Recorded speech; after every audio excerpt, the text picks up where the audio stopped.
Pengendalian jiwa.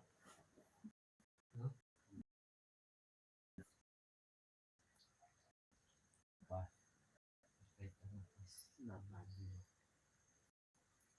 harus bertanya harus seru ya. Napas dan jiwa. Gimana? Napas dan jiwa. Napas dan jiwa. Gimana? Napas dan jiwa. Napas dan jiwa. Oh, napas dan jiwa. Alhamdulillah. Nanti teman-teman kalau pengen lebih detail, cuman agak mumet dengan kajian itu berarti Dan jiwa. Napas dan jiwa. oh, napas dan jiwa. Alhamdulillah. Nanti teman-teman kalau pengen lebih detail, cuman agak mumet dengan kajian itu berarti ngambil di risalah Busairi, ngambil di risalah Busairi, ngambil di risalah Busairi tentang nafas. Kalau terjemahan bebasnya itu juga ada dulu.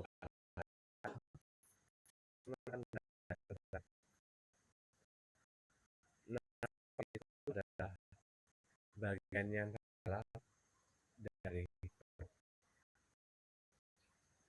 roh, itu lapisan yang dalam dari hati. Tempatnya roh di situ. Nah, bisa kan berarti lembaran dari roh.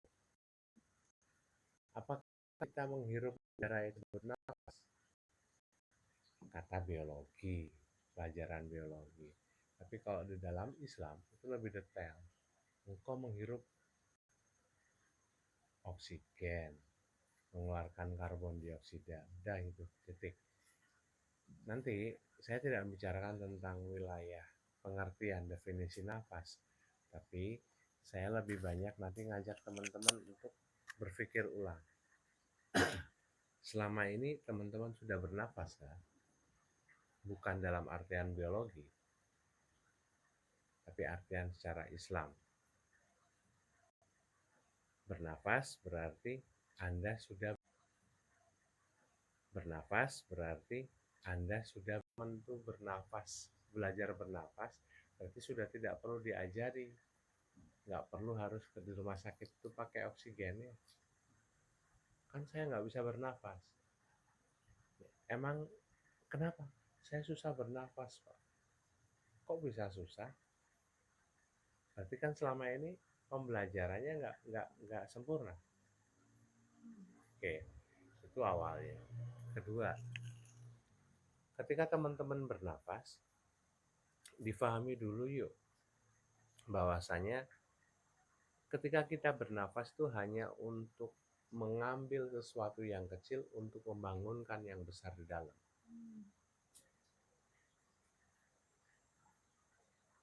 Kalau teman-teman itu mau bernafas, berarti teman-teman ketika teman-teman tuh paham tentang rahasia bernafas, nafas itu seperti apa, maka teman-teman juga nggak perlu lagi yang namanya hidup terkungkung di sini terus-terusan. Dulu pernah ingat nggak saya nanya, emang nanti di alam malakut kita pakai oksigen? Emang nanti di Pluto pakai oksigen? Di planet yang lain, di film-film teman-teman yang tahu, pakai oksigen? Di alam jin kira-kira pakai oksigen?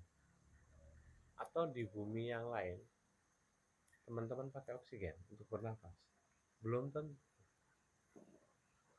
Maka secara garis besar ini dipahami dulu bahwasanya untuk saat ini teman-teman hanya menarik udara untuk membangkitkan pernapasan yang ada di dalam tubuh. Oke.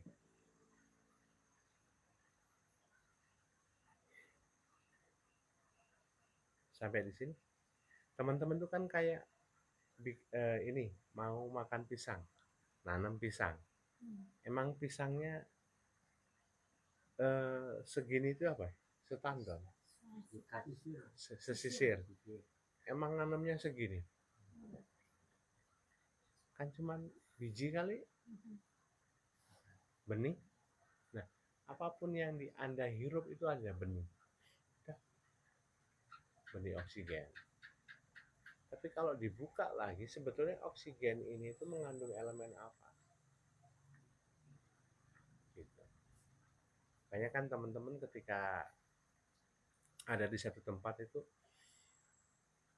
nafas ini rasanya kayak bau tanah ya.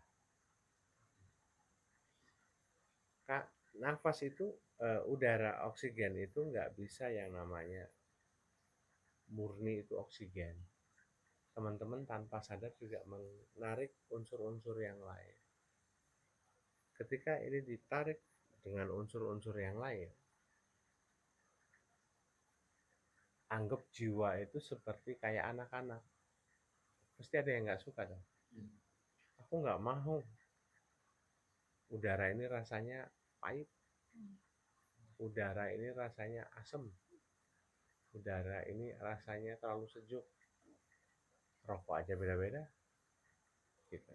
Nah, lalu apa nih yang bisa dilakukan oleh kita ketika jiwa-jiwa ini itu protes dengan, anggaplah itu yang disebut sebagai nafas Anda sekarang. Maka Anda harus belajar nafas. Bagaimana cara belajar nafas? Menyadari, ingat tadi, hidung, dua lubang hidung itu untuk menarik unsur api dan udara. Ini listrik, ini air, telapak kaki tanah. Nanti teman-teman kan di NVT itu kan belajar pernafasan punggung, pernafasan lengan, pernafasan telapak tangan, pernafasan kepala, pernafasan ini. Dan itu pun beda-beda. Jadi apakah harus bernafas itu semata-mata pakai ini? Enggak. Semakin Anda itu tidak menyadari nafas Anda, yang terjadi teman-teman itu tidak belajar nafas. Tapi bisa jadi merusak. Terus kapan kita belajar nafas? Ketika teman-teman menyadari dan pernafasan itu lambat. Yang disebut sebagai pernafasan alami adalah semakin sedikit Anda mengambil nafas dalam 1 menit, itu pernafasan alami.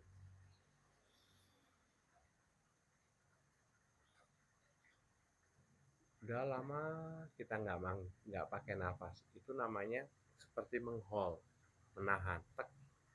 Menahan itu bisa dengan kuncian perut, atau benar-benar hambar kayak teman-teman ketika mengambil nafas tanpa sadar, setelah itu nggak sadar kapan hembusannya, karena nanti habis sendiri. Oke. Nah, teman-teman sekarang coba tidak mengambil dari sini, tapi mengambil dari sini. Bayangkan, untuk awalnya bayangkan seperti kayak kita kayak gini nih, sambil ini dipicu dulu di awal. Ini kerasa kayak nyedot kan? Nah, nanti kalau sudah terbiasa cuman gini, tapi ini nggak dipakai. Nanti ada mulai itu loh, unsur air, nafas air, nafas elemen air. Kerasa nggak tadi? Gitu. Tanah sama. Ketika kita pegang tanah dengan kaki, tarik, itu juga narik loh. Selama ini kita itu kan nggak pernah berpikir ke arah sana. Nah, semakin kita itu mempersedikit pernafasan dengan ini, maka kita juga mengenalkan bagian-bagian tubuh ini untuk menyerap energi yang akan dikonsumsi oleh nafas yang ada di dalam nafs. Gitu. Karena nanti ujung-ujungnya adalah nafas itu adalah output dari proses pertemuan antara energi dengan ruh. Keluarlah dari sini.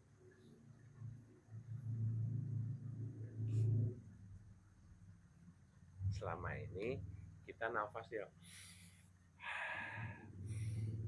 bukan itu.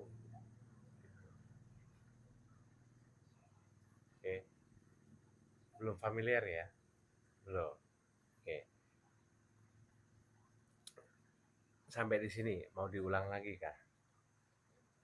Ada pertanyaan yang masih membingungkan kah?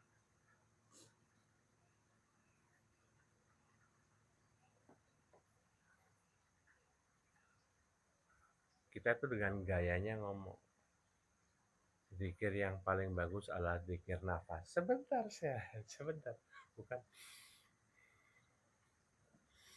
bukan itu.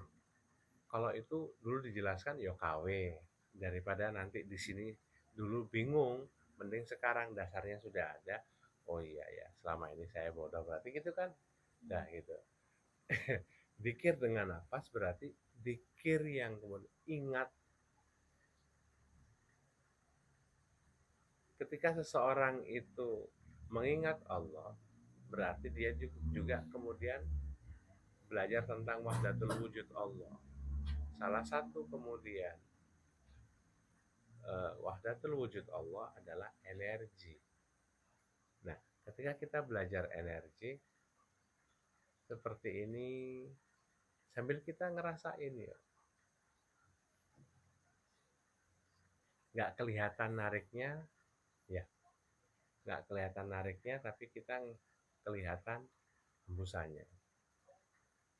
Itu juga tahap pertama. Tahap kedua, nggak kelihatan nariknya, juga nggak kelihatan mengeluarkannya.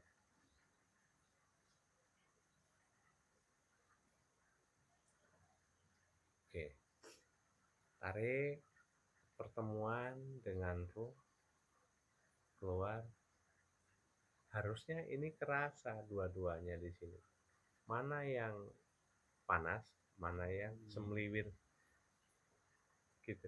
Tapi kan kita nggak paham, maka harus butuh yang namanya trik.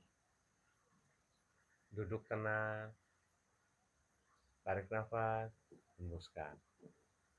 Nah, sekarang di tahap kedua, sudah tidak ada lagi tarik nafas,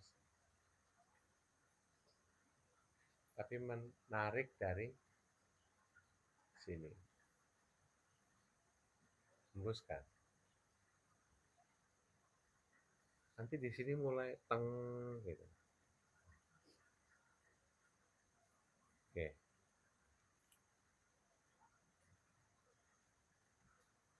Bisa dipahami. Kalau bahasanya teman Kang Celi tadi siang ngomong kayak gitu. Kita udah terbiasa nafas. Berkesadaran dengan nafas. Oke. Nggak usah jauh-jauh ke Malakut, Jabarut, dan lain sebagainya. Saya sepakat dengan perkataan Mas Ijul kalau di semua dimensi itu perbedaan antara unsur itu pasti ada. Sehingga apakah kita nanti di sana memakai oksigen atau tidak terjawab. Nggak usah jauh-jauh. Masuk aja ke dalam laut atau sungai, bisa nggak sejam tanpa bantuan oksigen. Berarti sebetulnya engkau ketergantungan kan? Seperti halnya engkau ketergantungan dengan makanan, ketergantungan dengan dunia. Sebentar, taruh itu semua. katanya pengen mutu qabla anta mutu, mati sebelum mati. Berarti salah satu yang harus kita pakai sekarang adalah mematikan ini dulu, karena ini kita sudah terbiasa. Pakai ini, pakai telapak kaki, pernafasan rambut, pernafasan punggung, dan lain sebagainya. Latihannya tetap sama. Saya niatkan misalkan pernafasan pakai rambut. Ya, untuk stimulasi awal, ini narik ke dalam. Bisa nggak terasa? Nah, kalau sudah, ini diem, dua-duanya diem, hidung sama mulut itu. Ambil. Masa sih nggak kerasa? Teman-teman udah kerasa kan? Masa. Udah nyoba? Gitu. Jadi, semakin ingin melatih ketenangan, maka seseorang itu semakin tidak terlihat menarik nafas. Semakin terlihat menarik nafas berarti sebetulnya ada banyak sekali kemelekatan dunia.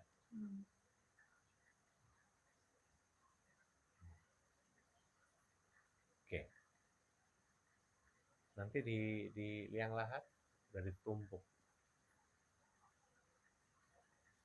Oke. Jasad seolah-olah mati. Tapi kok ada yang jadi kerangka, ada yang nggak jadi kerangka. Kenapa itu ada dua perbedaan? Berarti selama di sini masih ada nafas yang tertinggal, jejak rekam nafas yang tertinggal, maka itu masih dibilang sebagai makhluk yang hidup. Walaupun tidak terlihat bergerak sama sekali. Karena dia masih seperti kayak tertidur. Itu kan bahasanya orang-orang yang soleh itu. Nggak kayak meninggal ya, tapi tilem. Jika tilem, kayak tidur. Udah, awet dia. Semakin Anda sering mengkonsumsi oksigen, yang Anda tidak ketahui oksigen itu oksigen apa, merusak nggak diri kita? Makanya saya jelaskan ke teman-teman di awal kan, yuk mulai belajar tentang nafas berarti kita juga harus memahami tentang ilmunya. Salah satu dari 20 sifat. Oke. Gitu. Sifat apa ya? Ma'ani. Memahami itu berarti harus dengan ilmu. Nah, nanti semuanya ini akan melakukan secara mandiri. Kalau sudah terbiasa, balik lagi terbiasa. Berarti kan butuh kholwat, butuh duduk. Saat ini 5 menit, fokus di kepala, terus nafas di kepala. Tinggal keluar masuk, keluar masuk, keluar masuk. Udah. Nanti punggung, keluar masuk untuk gitu. Tangan, keluar masuk, gitu kan bisa. Jadi nanti nggak usah pakai, nggak, tinggal, yuk, udah aktif sendiri. Dan nanti simulasi ke tempat-tempat yang kayak gua, yang udaranya itu sedikit. Ini hanya untuk ngecek. Sebetulnya manusia itu tidak ada fobia kan. Fobia ketinggian, fobia ruangan, fobia ini, fobia ini. Yang ada itu karena satu. Ini tidak pernah diberikan asupan-asupan yang dibutuhkan. Oke. Nanti di akhir zaman katanya ada yang namanya kita hanya dengan berzikir aja udah kenyang. Berarti pun sama. Sebelum udara itu nanti dikalengin, harus bayar. Ya, teman-teman belajar ngambil energi untuk pernafasan. Oke.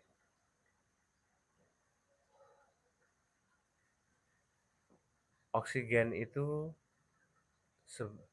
sangat besar disumbang dari plankton. Oke. Itu kira-kira hasil output dari plankton atau apa? Kalau hasil output dari tanaman, ya pohon. Pohon menyerap karbon, setelah itu mengeluarkan oksigen, tapi sedikit. Sumbangsi yang lebih banyak dari plankton. Nah, kita taunya kan bahasanya Kang Celi tadi teman musuhnya SpongeBob. Tapi kita nggak paham, nggak bisa lihat kan plankton itu seperti apa. Akhirnya secara siloka di Sunda ngomongnya kudu bogo ka maluk nyaring. Hanya untuk belajar tentang ilmu hewan. Ketika kita memahami ilmu hewan, plankton itu kecil nggak kelihatan nih. Berarti harus gimana? Nggak mungkin ya, nggak usah dipelong, nggak usah dilihat, dicari. Tapi dimasukkan ke dalam diri untuk kamu bisa lihat cetak birunya plankton itu seperti apa. Geraknya seperti apa, sifatnya seperti apa. Masuk di sini, jadi ilmu. Bingung lagi Pak? Sudah berarti duduk manis. Udah pakai pernapasan yang mana? Nanti ketika sudah masuk, teman-teman akan mulai paham bagian mana yang sebetulnya menghasilkan nafas itu. Jadi tidak mungkin sebuah mesin beroperasi kalau kita tidak menyentuh tombolnya. Kalau itu milik pribadi, sedangkan kita kan ini bukan milik pribadi. Anda sendiri nggak tahu tempat pabriknya di mana, maka Anda tanya kan, kenal nggak sama Ruh? Oh ada itu. Habis itu kenalan sama Ruh. Ruh, kira-kira boleh nggak itu ditekan tombolnya? Boleh. Ketemu nggak sama Ruhnya? Sudah. Kira-kira Ruh butuh oksigen?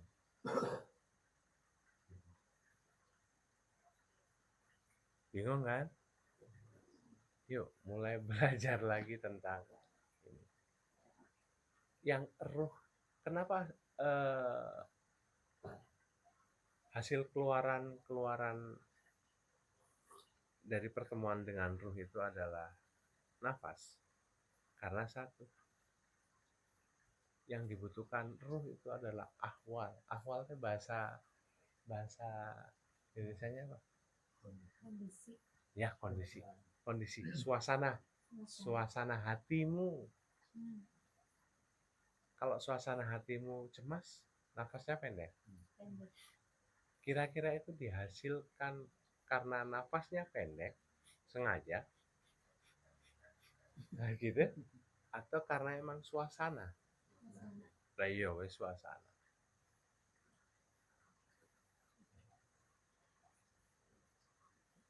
Kira-kira setelah itu yang menyuruh untuk bernafas itu otak atau jiwa? Jiwa. Otak pemrosesan. Sambungan untuk menyambungkan antara ruh dan jiwa. Otak ngomong, ini loh gitu. Protokolnya seperti itu. Jiwamu itu lagi galau. Oh gitu ya. Terus saya harus gimana? Ya udah, pengennya itu untuk menyadarkan. Nah ya, bahasanya adalah menyadarkan yang punya tubuh bahwasanya kamu itu gelisah. Jadi akhirnya kan ngap, susah nafas. Ruh kan, itu tombol. Ada ahwal, ada suasana. Ketika ada suasana, maka muncullah nafas. Bisa dipahami. Padahal kamu kok sesak nafas? Ini loh oksigen banyak. Iya. Ya, coba pikirin. Oksigen tuh banyak. Jangan ngerokok ah. Ini susah nafas. Sebentar, saya lu kerokok di sini. Ya, kamu kan bisa paling lihat sana. Itu enak tuh. Persoalannya itu kan cuman ada di sini. Sampai di sini dipaham. Jadi apa hubungannya jiwa sama nafas? Nafas mempengaruhi suasana. Nafas mempengaruhi otak untuk bertemu dengan ruh, menyampaikan kepada ruh, dan kemudian terjadilah ahwal, suasana. Akhirnya nafasnya dihadirkan seperti itu. Nah kalau nafas itu jadi sabda, gimana? Nafas sabda. Kita kenal 3 jenis nafas yang diolah dalam tubuh. Nafas penyembuh, saya pernah bahas itu di Jogja loh. Nafas penyembuh, nafas penghancur, sama nafas sabda. Bisa nggak kita memahami itu? Bisa nggak di shortcut? Jiwa cicingnya saya pakai kesadaran. Berarti ini bersifat mandiri. Karena sudah tidak bersifat bahasanya pasif. Kalau tadi kan jiwa secara pasif. Sekarang saya ambil alih drive-nya. Saya ambil alih otaknya. Hei otak, secara kesadaran, setiap kali saya seperti ini, maka kamu nanti akan terjadi suasana seperti ini. Contoh, bingung nih, bingung ya? Ketika teman-teman masuk ke air, teman-teman bernafas.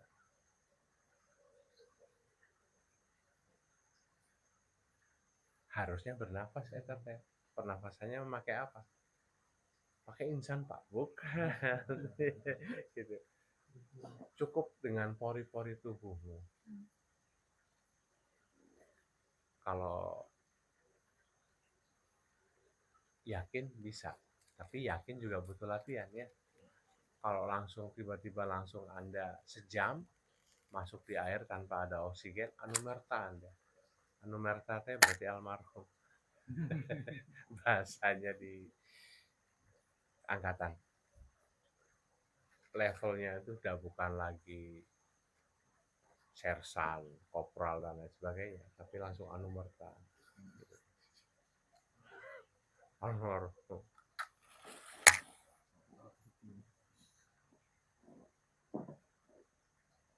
Ketika kita masuk ke airnya,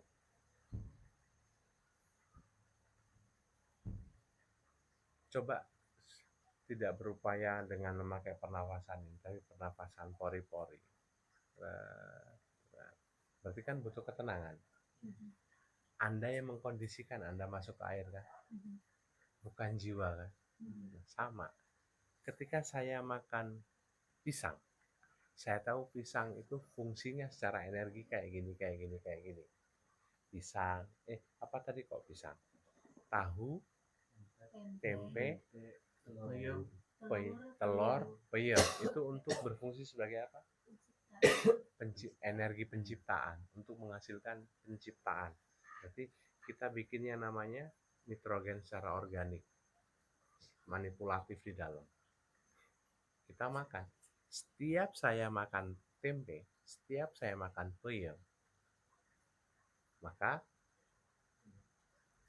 akan menciptakan sesuatu. Yuk, katakan ya ketika Anda paham. Akhirnya kan otak paham. Oh iya, saya paham, saya yakin. Proses lama-lama menghasilkan nafas. Nafas untuk apa nih? Penciptaan. Masih bingung lagi?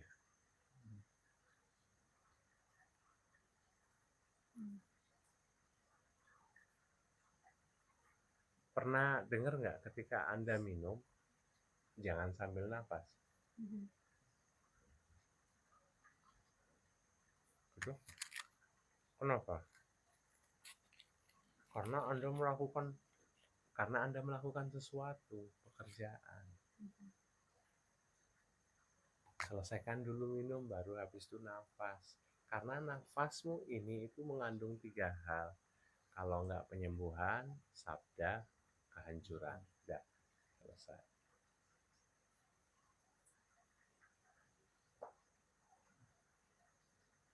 Anda mencaci makanan. Naon itu karedok naon. Ini apa pecel apa sih, nggak enak banget. Nggak akan berproses di dalam tubuh. Itu sama aja perintah ke otak. Kesadaran. Kita mencaci makanan. Setelah itu masuk nih. Keruh, lapisan, habis itu menghasilkan nafas. Yang terjadi apa? Hancur. Bisa dibagi. Jadi sebetulnya nafas penghancur, nafas penyembuh, nafas apa sih namanya tadi, sabda, itu adalah kontrol saja. Anda mau manipulasi. Nah, selama ini ketika doa disadari nggak? Oh, dari ucapan saya di sini, perintah ke sini, setelah itu masuk ke sini, akhirnya keluar di sini. Allah.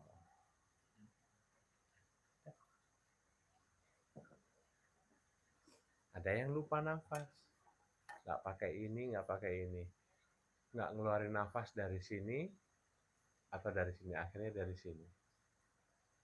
Berarti rezekimu itu unsurnya air. Nah, selama ini kita itu nggak paham itu ya.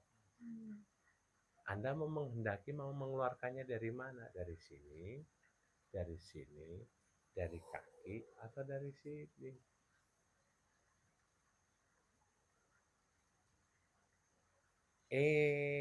Saya itu bidang online. Berarti unsurnya kelistrikan ya. Gitu. Ya dari sini rasain. Hembusan ini itu kayak ada listrik. Ya. Oke. Oh, tapi hubungannya juga saya online, tapi juga hubungannya dengan unsur-unsur tanah, Pak. Ya, karet itu dari tanah,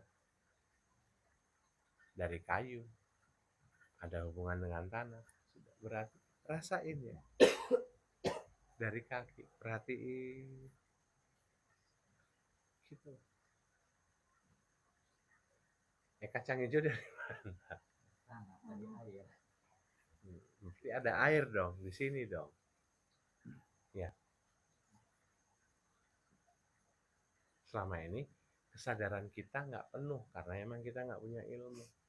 Tapi kalau kesadaran kita minimal sudah paham tentang ilmu itu, satu, unsur air yang ada di sini akan menarik unsur-unsur air yang ada di luar. Akhirnya datang dong. Pelanggan-pelanggannya juga terseleksi yang memang suka unsur-unsur dengan air. Unsur api ya nggak akan datang ke tempat kamu, walaupun dia suka kacang hijau karena kamu jualan kacang hijau. Orang-orang nanti, semua orang itu juga dipengaruhi dengan unsur. Pengennya orang-orang yang nggak rewel, orang yang nggak gampang marah, yang jadi konsumen kita. Jangan pakai pernafasan sini. Kayaknya ada orang-orang tua dulu itu yang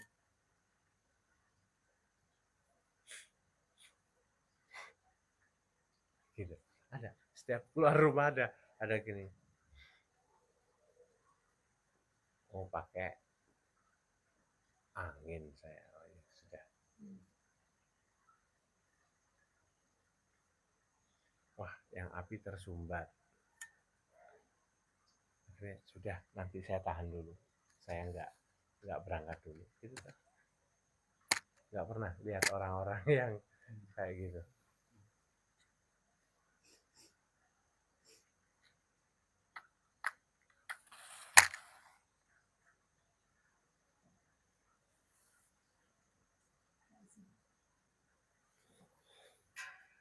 Lalu jiwanya gimana? Kalau kita bypass terus dengan kesadaran.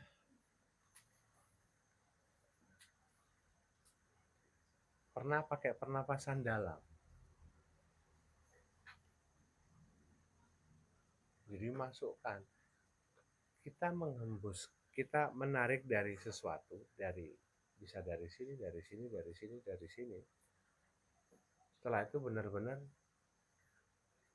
ketika menghembuskan itu langsung masukkan ke dalam.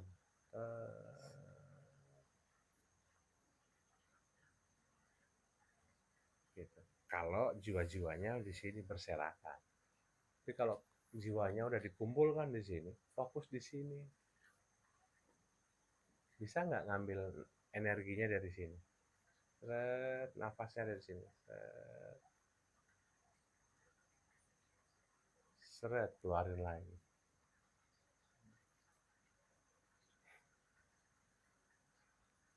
Berarti bukan pernafasan api dan elemen-elemen lain, tapi pernafasan ruang sama waktu. Alam kesadaran itu juga disebut sebagai alam ruang dan waktu. Di sini ngambil. Jadi ketika sudah memahami konsep ruang dan waktu, Anda juga harus paham. Anda sholat itu pakai konsep kesadaran ruang atau konsep kesadaran waktu.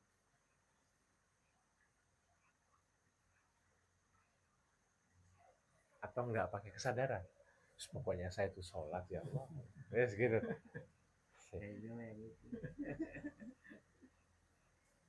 Kalau Anda sebelum sholat itu sudah paham, oh saya nanti sholatnya jam 12, jam 1.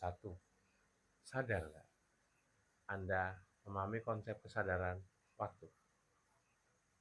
Nah ini tarik di sini, keluarin lagi. Dah.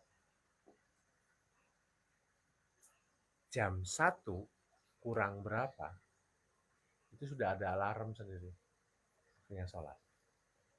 Tidur pun sama. Kalau rezeki Pak, biar seneng nih ya, gitu. Pakai konsep kesadaran waktu. Dimasukin di sini. Jiwa, ngomong ke jiwa. Kamu cari ya. Ini. Kalau nanti sudah dapat, kasih tahu saya. Biar saya siap menyiapkan diri dengan masa nggak enak lah ya. Ada orang ngasih hadiah, masih kepet gitu. Iya gitu loh, belum bangun, belum tidur, belum mandi dan sebagainya. Udah wangi, datang tuh yang ngasih hadiah. Pesanan kita padahal. Ini hatur lumayan. Tanda mata, terima kasih gitu. Udah, kita udah siap, udah nunggu. Karena sebelum itu datang itu udah langsung di sini. Oh, tiba-tiba kok nggak enak banget ya sini ya. Oh kok rasanya datang gitu. Ya datang nih. Karena kita tahu yang kita pinta itu konsepnya dari sini. Kalau kita kemudian mintanya konsepnya, metodenya dari sini, ya nanti sinyalnya dari di sini. Oh, udah rezeki saya mau datang. Nah, menghadirkan kesadaran dari awal dan akhir itu dengan kayak gimana? Akhirnya di shortcut, dikasih trik sama Allah. Bismillahi awalu wa akhiru. Awal bismillah, terakhir yo bismillah. Awalnya sholawat, hanya untuk satu, menyadari.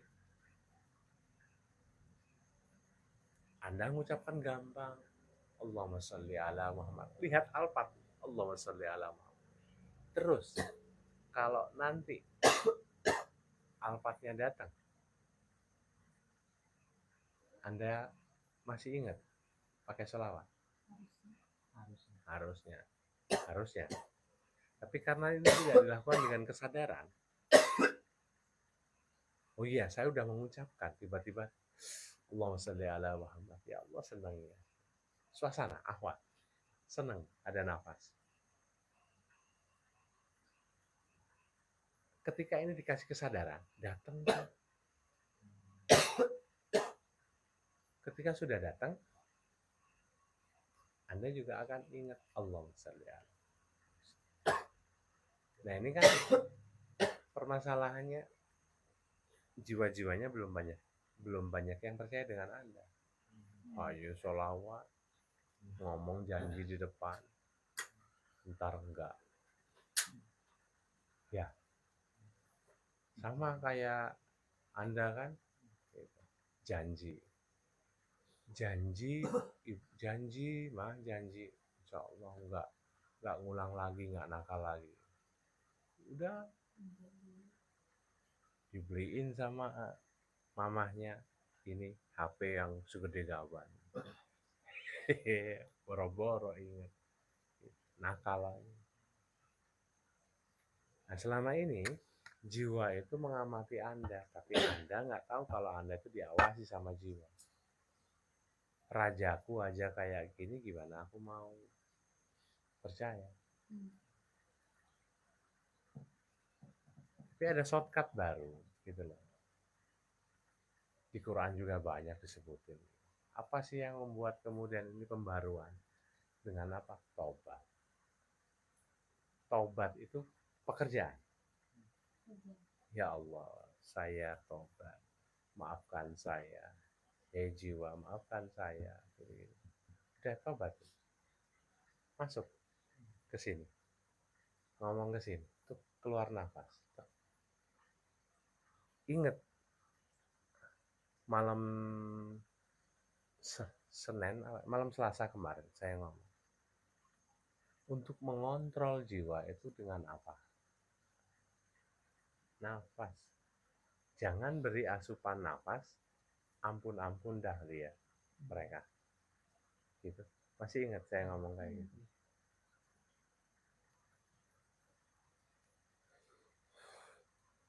Permasalahannya, banyak jiwa-jiwa Anda itu yang dikasih yang bagus malah minta yang jelek. Ibarat seorang anak, bapaknya mau beliin sepatu yang 1 jutaan, anaknya jelek itu ya.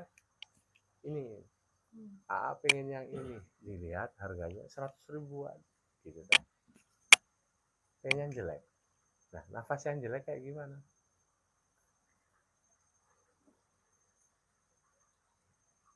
Gak ada nafas yang jelek. Tapi nafas yang jelek yang sudah diklaim bahwasanya oleh jiwa itu paling bagus adalah nafas yang gak sadar.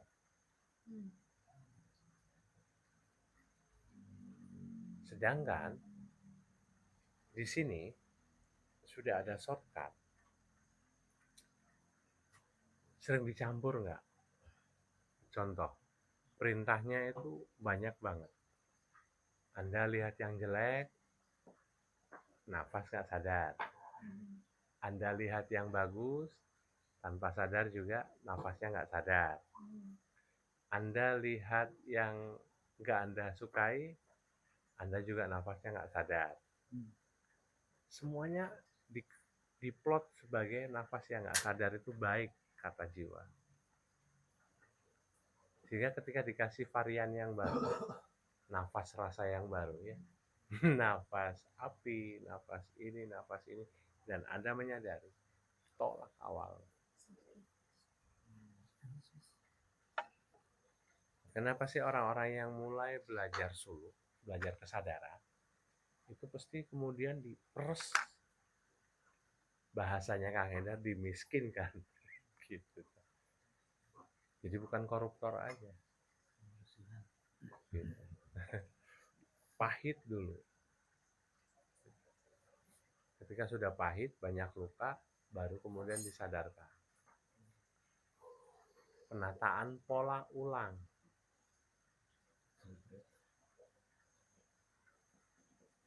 Menata pola ulang dengan bukan pola yang lama tapi pola yang baru, berarti dengan unsur makanan dong.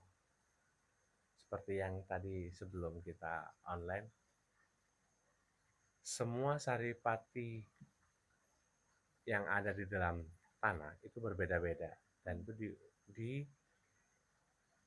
diawali dari sejarah Nabi Adam ketika makan buah huldi.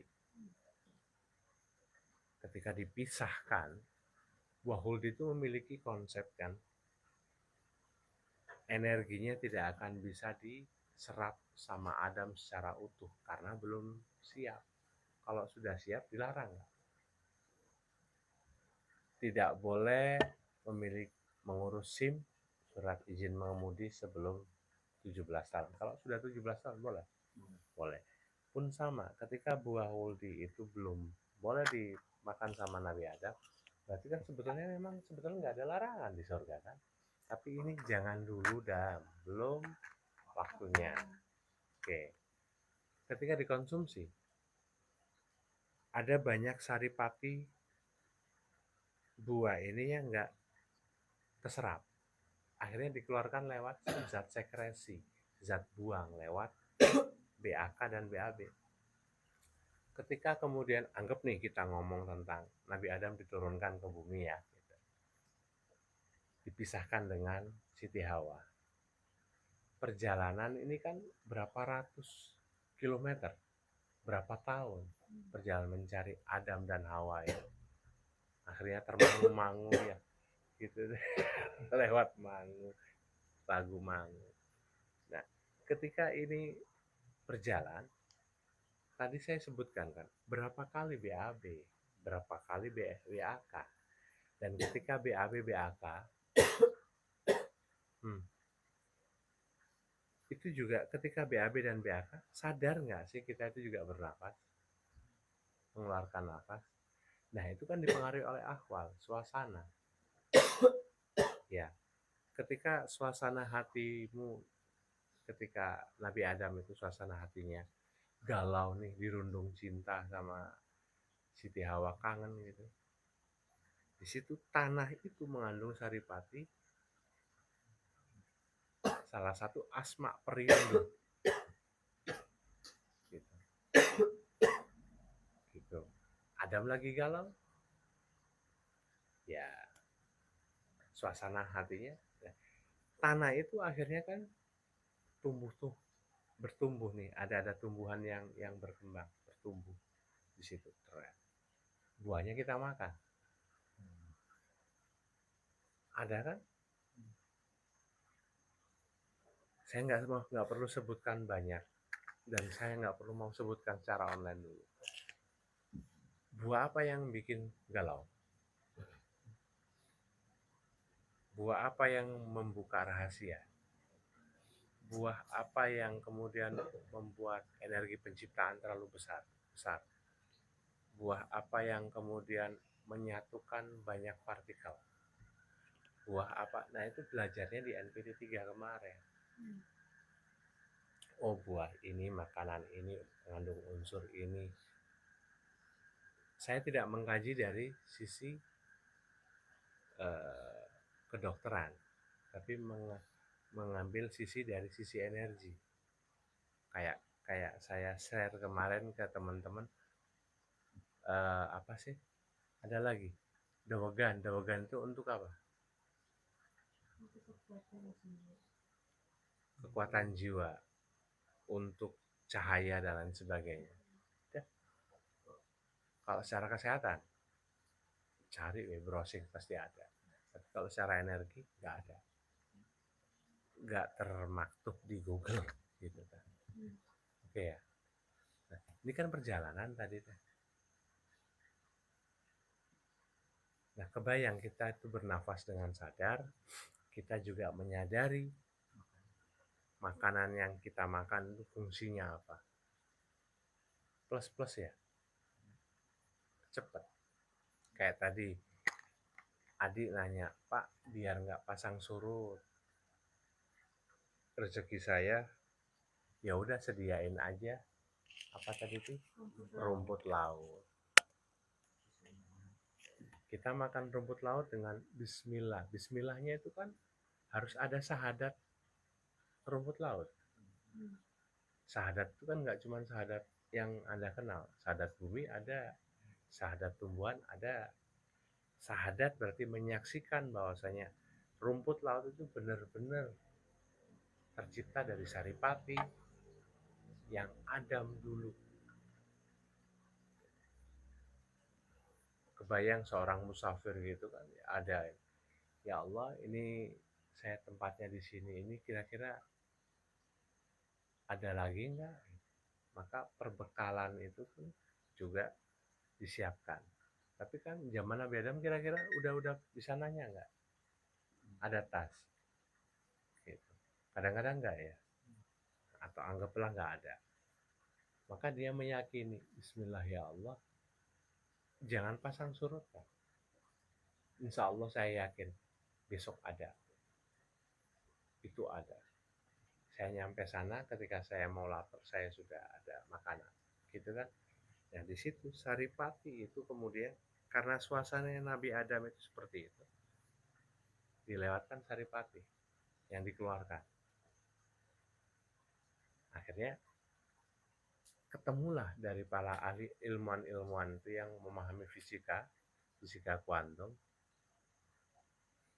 Oh, rumput laut itu bisa untuk mengeluarkan yang namanya kestabilan rezeki. Misal. Sampai di sini dipahami. Oke.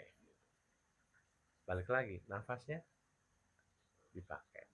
Apalagi kalau kemudian sudah dipahamkan, nafas saya nafas penyembuhan, nafas saya nafas sabda. Oke. Sampai di sini dipahami. Jadi ngontrol jiwa ada shortcutnya dengan minuman.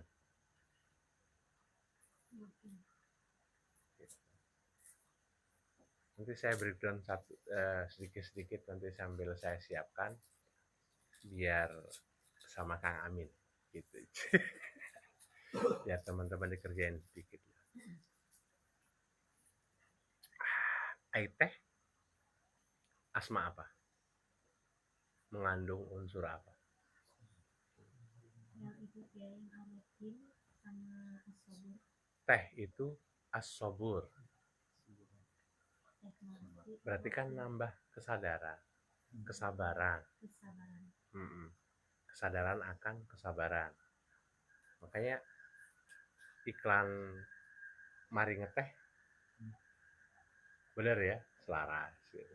Apalagi kalau tehnya teh Melapi, berarti penggabungan dari asma, as-sobur dan ar-rahim. Gitu. Jadi belum lagi breakdown lagi tentang sebetulnya ar-rahim itu nanti turunannya apa aja. Asma-asmanya. Ar-Rahman itu asmanya. Kalau teman-teman kalau pengen lebih cepat meledaknya tentang keilmuan, rezeki keilmuan, rezeki pertemanan, rezeki apapun, bahkan materi dunia, itu bukan dari sisi Ar-Rahim, tapi Ar-Rahman. Coba dicek, Ar-Rahman apa aja. Coba dicek ya, pelan-pelan. Apa itu, Mas?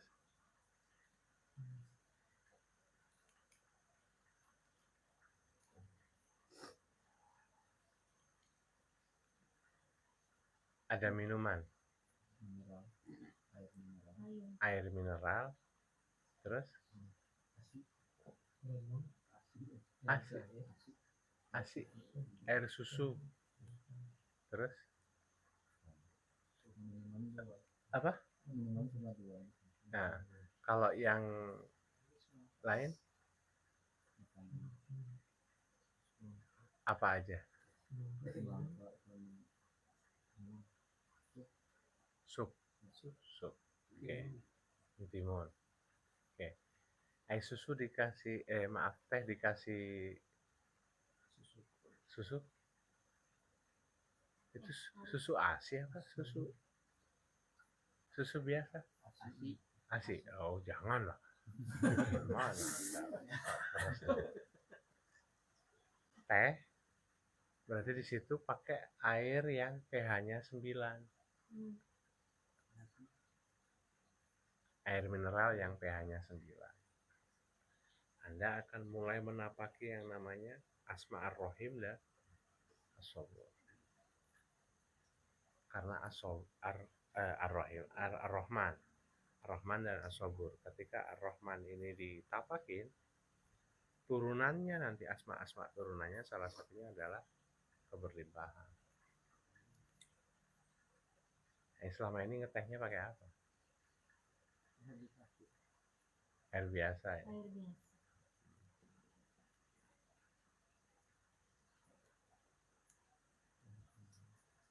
Sesekali lah untuk sediain satu air mineral yang pH-nya tinggi.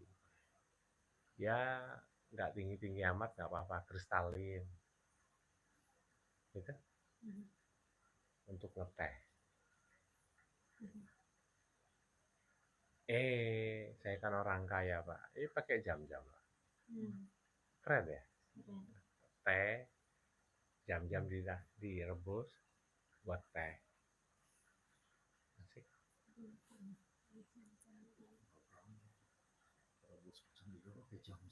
Oh, keren. Sampai di sini Anda sadar kan mau ngeteh untuk menarik keberlimpahan dan kesabaran, ditambahin juga dengan air jam-jam. Paham berarti? Paham.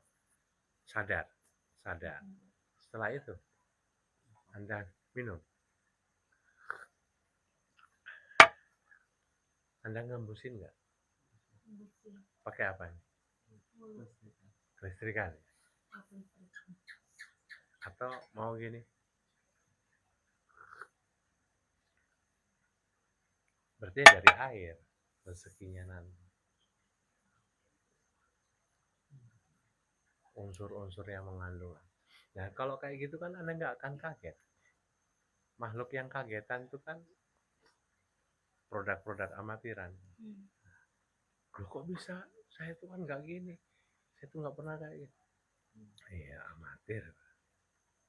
Tapi orang yang sudah punya ilmu akan mulai paham tentang wujud.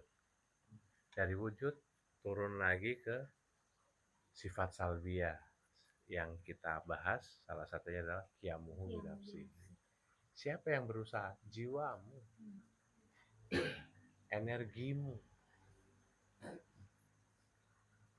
Oke, mu yang mana? Mu yang kecil apa yang gede? Nanti kejebak lagi itu. Berarti kan ikhtiar saya Pak pribadi, bukan itu mu yang gede, ikhtiarnya, energinya. Kita hanya menyewakan saja sound system. Gitu. Oke jiwa, oke gitu toh. Padahal yang ikhtiar ya gitu, energinya. Sampai di sini dipahami. Kang Kelly kumaha?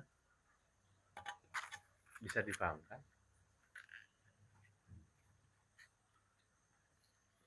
Atau masih bingung? Udah jam 11 kan? Jadi yang pertanyaan yang harus dikembalikan di alam arwah energi waktu itu gini. Wajib mengembalikannya, kita wajib mengenalnya gitu.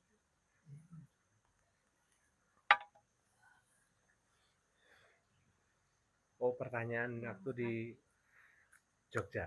Enggak, yang pembahasan 7 martabat alam yang alam arwah. Alam arwah.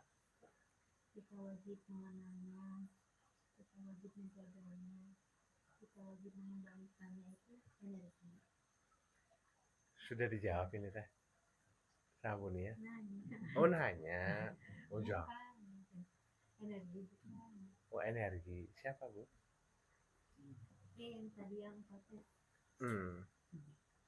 Mau dibahas? enggak langsung ngotot.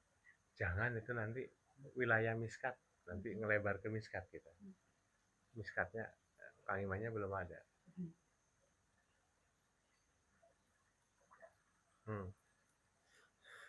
Dulu kita pernah bahas itu ya.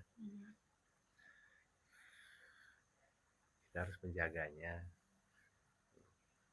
Apakah energi? Nggak disimpulkan dulu sebelum dijawab.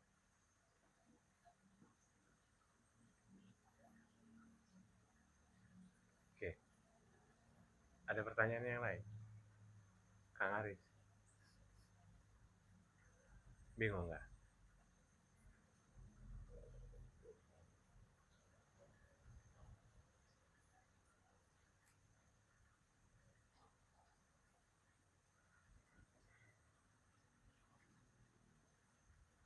Kalau sudah nggak ada,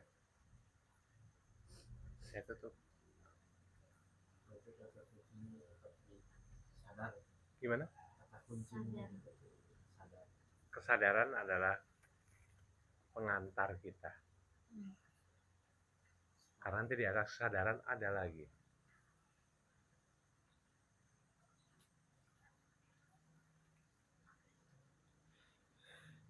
Bagi orang yang fana, belajar khawas, berarti pasti pakai kesadaran.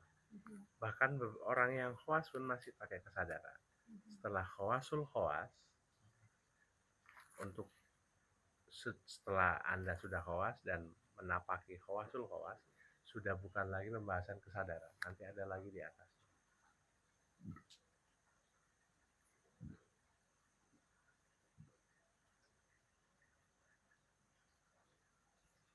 Gitu.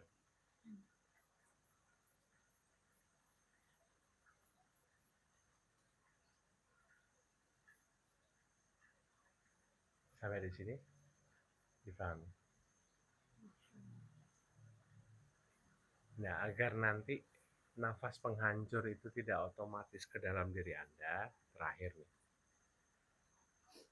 Setiap yang tidak Anda kehendaki, obrolan apa yang gibah lah, yang inilah, buang sampah lah, kayak gitu. Tahan nafas.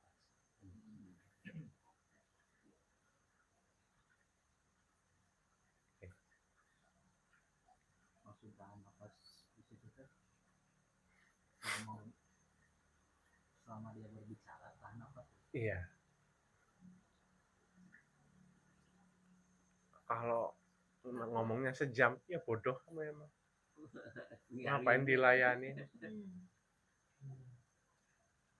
Nggak enak Pak temen. Ya sudah, kamu aja nggak pernah ngerti perasaannya Rasulullah.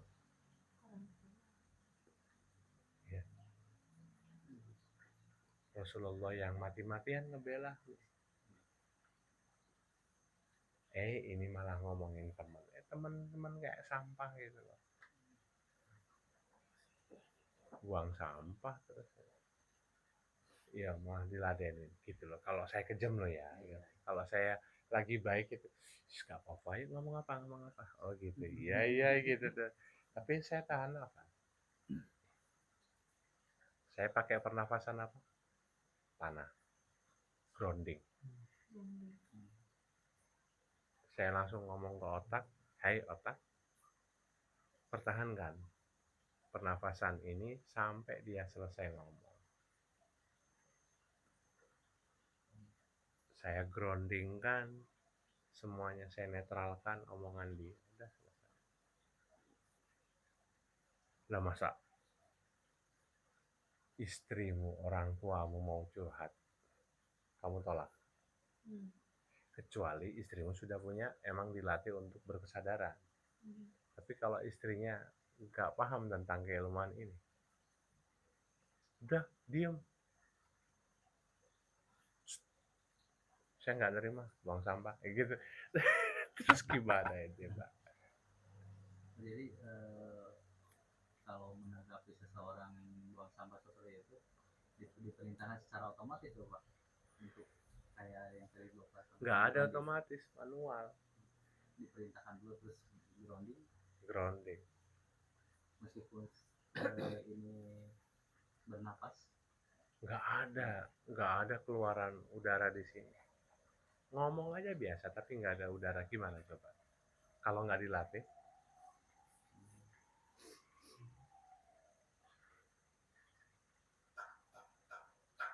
Coba ngomong, masih ada nafas? Masih. Kalau Anda nggak berlatih. Makanya pernafasan dilatih itu sampai lembut, nggak ada namanya hentakan-hentakan. Kalau misalkan gini, kasih cermin. Ngomong. Walaupun tahan. Enggak. Tapi saya masih ada nggak hembusan-hembusan. Kena loh. Mau nggak mau sedikit banyak kena. Bisa dipahami?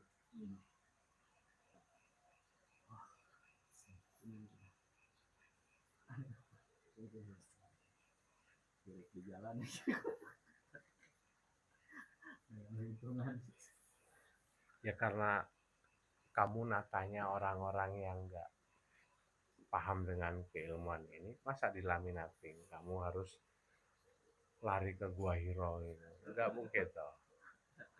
Ya kamu berlatih, sempatkan waktu untuk berlatih agar ini tidak ada percikan hembusan.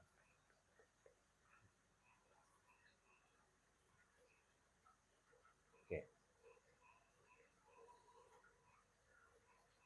Situ loh. Susah ya kalau nggak pakai ilmu. Orang main gitar enak ya, padahal dia mainnya cuman ya kunci-kunci yang biasa. Oke. Kalau disandingkan dengan Ali Bata yang gitaris itu jauh banget, lebih indah kan, halus gitu. Terus kunci-kuncinya juga sudah bukan lagi yang mayor semuanya, tapi sudah gabungan gitu. A mayor 9, A mayor kres 7 kayak gitu. Opo ini. Ya, bagi kita yang nggak paham kan, ngelihatnya juga indah ya. Tangannya asik banget ya. Daripada gini terus gitu. Oke. Gitu. Teman-teman butuh ilmu untuk belajar ya. Untuk menapaki itu nanti disiapkan teman-teman berlatih 1, 2, 3, 4, 5. Belum yang ini, belum yang ini, belum yang ini, belum yang ini. Banyak. Tapi ya pelan-pelan. Yang baru bisa saya share cuma 5 itu. Oke. Oke ya, sudah ya. Terima kasih.